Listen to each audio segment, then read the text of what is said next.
Hello, I'm Gregg Simonson, Director of Strategy, Innovation, and Partnerships at International Diabetes Center, HealthPartners Institute in Minneapolis, Minnesota.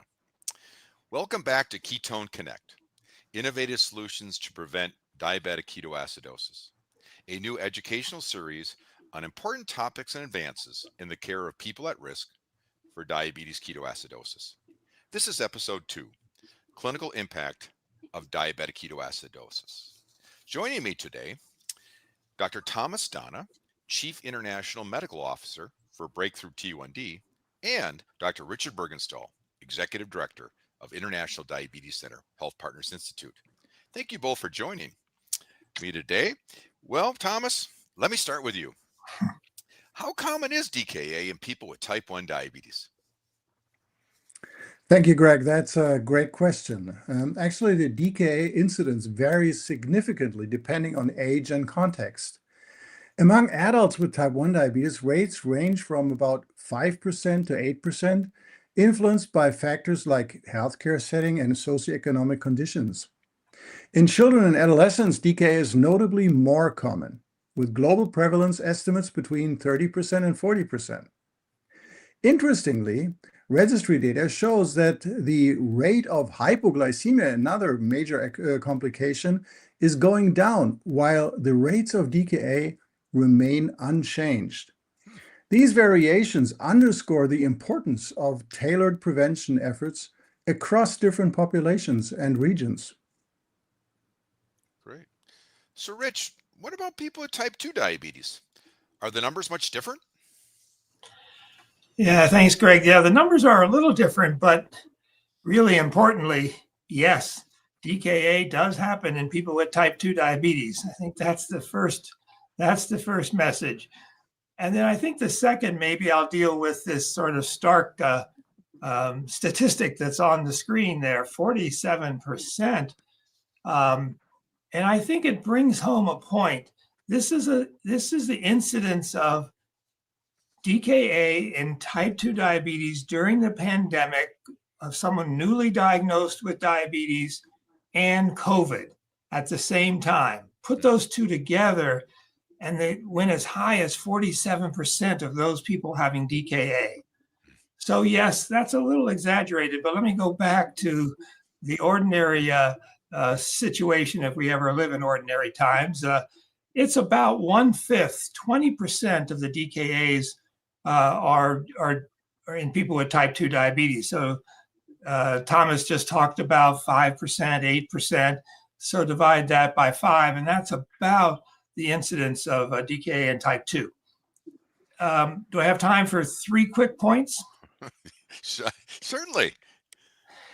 There's a really good review you see at the bottom of your screen by Carol Weisham. I just have to mention, this is a great article of type 2 diabetes and DKA. So everyone, please read it. And she'll say, she gave us 3 things. Who's at risk? SGLT2 users, insulin users, poor glycemic control. Thomas is going to talk about this in a minute. What causes it in type 2? Far and away, it's infections. Foot infections, sepsis, any kind of infection in people with type 2 who are also usually not necessarily taking their insulin on a regular basis for those insulin users. And then the last point, Greg, it is pretty high morbidity and mortality, even compared to type 1 DKA. These people stay in the hospital longer, up to 30 days, and they have acute kidney injury, they have hypokalemia. So type 2 ketoacidosis is something that clinicians should be aware does happen, and we want to try to prevent. Sure. Well, that actually, Rich, that's a great segue into my next question for Thomas. So can you talk a little bit about who with diabetes is at the highest risk for DKA, as well as why these groups are at higher risk than others? Well, I mean, after Rich already told you so much about type 2 diabetes, the audience might think it's mostly prevalent in type 2 diabetes, but it's actually in type 1, obviously, because, if you don't have enough insulin, then you are at risk of DKA, and this usually, I would say, has a bigger risk in type 1 diabetes. So basically, it includes particularly people, and this is for type 1 and type 2, people who have a history of DKA. Those are really the ones which we need to concentrate on. So if somebody experiences DKA, we should make sure that this individual knows what to do to prevent another episode. Then, of course, those who are experiencing acute illness, or maybe, using insulin pumps that may malfunction.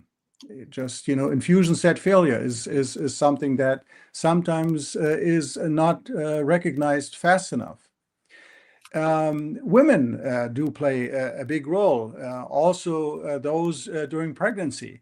And then there is medication, like, for example, the SGLT2 inhibitors.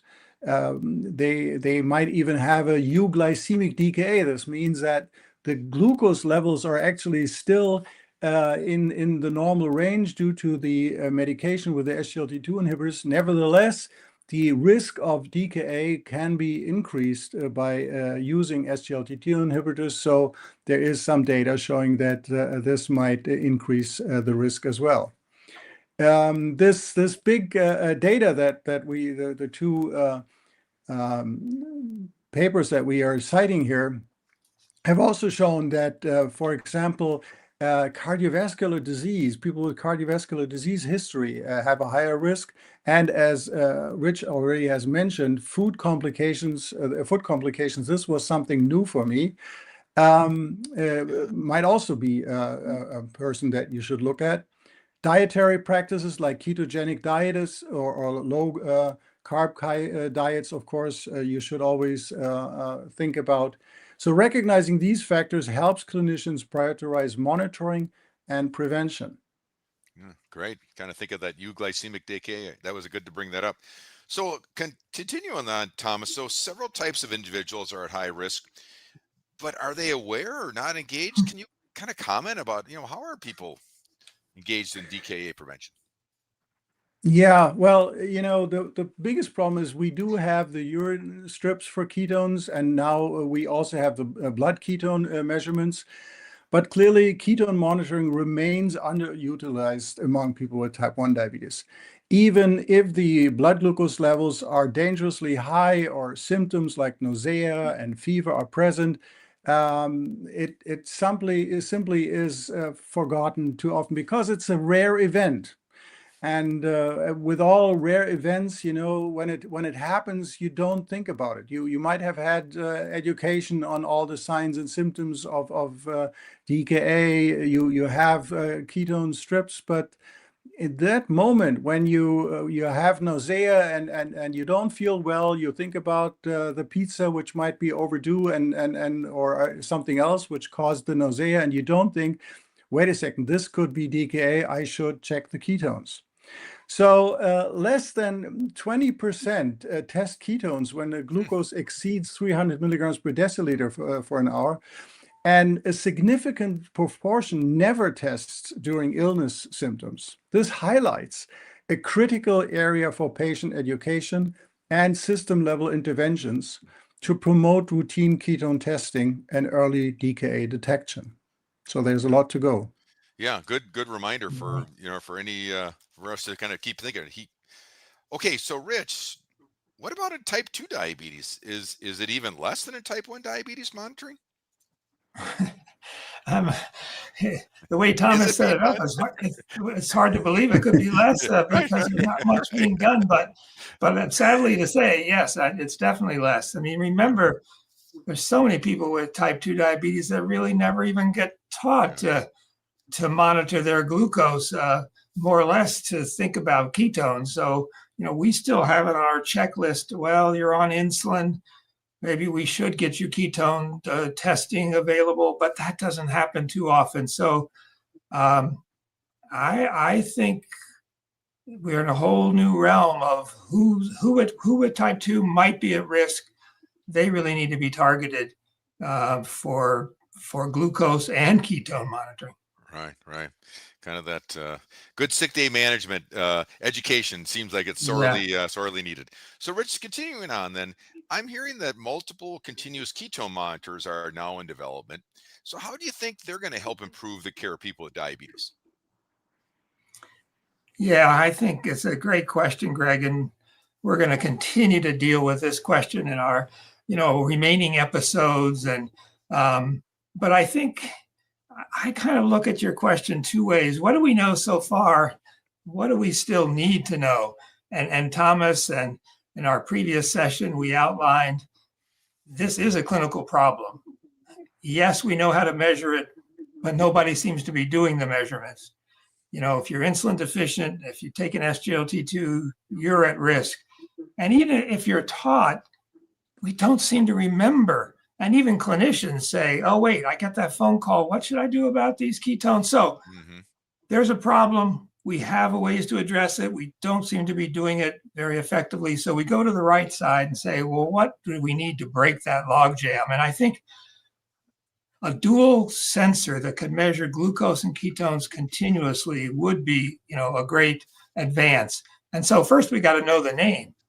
We throw around the term continuous ketone monitoring, CKM, but really these sensors that it looks like ones that will come to the market first will be dual glucose and ketone monitoring systems. So the initials DGK need to become familiar for people out there and clinicians. They'll start hearing about it. And then we need to really work on plans to say, wow, if I got my ketones and my glucose data, what would I do with it as an individual with diabetes? What would I do with it as a clinician? So I think there's a great promise if these devices that can measure glucose and ketones together come to market. Then we really have to get our educational efforts going of how to use them effectively. Yeah. So DGK. So another acronym. DGK. We have to, like we have plenty of diabetes. We'll have to have a few more. So wonderful. Yeah. So Thomas, I hear there are some expert recommendations regarding continuous ketone monitoring, or we could think of dual glucose ketone monitoring in the works. Can you comment on that? Yeah, certainly, Greg. I mean, this is really very, very exciting, and led by Breakthrough T1D, recommendations for continuous ketone monitoring for people with diabetes were developed by a panel of international experts in the management of diabetic ketoacidosis from 12 countries to improve the outcomes of individuals at risk of DKA. And clearly, it's not only, of course, the dual ketone and glucose monitors, but there's, of course, also ketone monitors which are just individual, just measuring ketones. So there will be several different ones which are coming. And so these recommendations will be published soon, and emphasize the importance of CKM technology in reducing the risk of developing DKA, because hopefully, by measuring the ketones, particularly for those on intensive insulin therapy, these alert that can actually possibly decrease the risk when you have sick days. It can also, if you have a very high base daily ketone measure, you know that this might be now a situation where you have to be particularly careful and look for all the signs and symptoms. So all in all, these recommendations aim to make CKM technology a valuable addition to the diabetes management toolkit, and hopefully helping to reduce the occurrence of DKA and improve the overall quality of life for people with diabetes. And I'll tell you, I'm sure in future episodes of our Ketone Connect program, we'll be referencing those. So we'll make sure so tune for next episodes. Okay, so we have just about 1 minute left. So Rich, Thomas, I need a real quick one parting thought you would like to share around continuous ketone monitoring for the group and DKA. Well, let me start. I just keep coming back to, don't rely on your glucose levels to be your guide to when you should check ketones. I just hear this over and over again. Well, as soon as I get to 300, then I'll go look for my ketone supplies. Or as soon as I, start not feeling well and my glucose is 300, ketones can go up before glucose. So really, if you're in a situation where you should be monitoring your ketones, then we need to figure out a way for you to do that. All right. Thomas? Yeah, along those lines, if you feel unwell and you have diabetes and the rest of the family might have a flu, you should check whether you have DKA and use a ketone monitor of whatever you have. Yeah. Well, Thomas, Rich, thank you so much for joining us today for this episode. It's been wonderful. And to our audience, Pleasure. you can find more information on ketone monitoring for people with diabetes at medscape.org, as well as breakthrough-t1d.org. So take a look at those. And I just think each of our episodes here will be recorded and saved to the Medscape social media platforms, and also a dedicated Medscape playlist on YouTube. So please bookmark this page, like our other events, and subscribe. Finally, be sure to claim your free CME credit. You can see here on the URL here, as well as the QR code. And don't forget to join us next month as we talk more about DKA prevention and management in people with diabetes. Thanks for attending.